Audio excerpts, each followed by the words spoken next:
મારી જાતને શારીરિક રીતે તંદુરસ્ત, માનસિક રીતે મજબૂત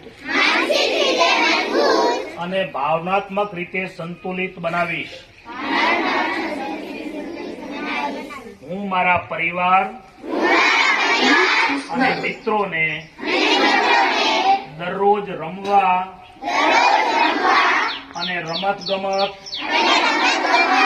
અને તંદુરસ્તીની પ્રવૃત્તિઓમાં ભાગ લેવા માટે પ્રોત્સાહિત કરીશ. હું જે પણ રમત રમું છું તેમાં શ્રેષ્ઠતા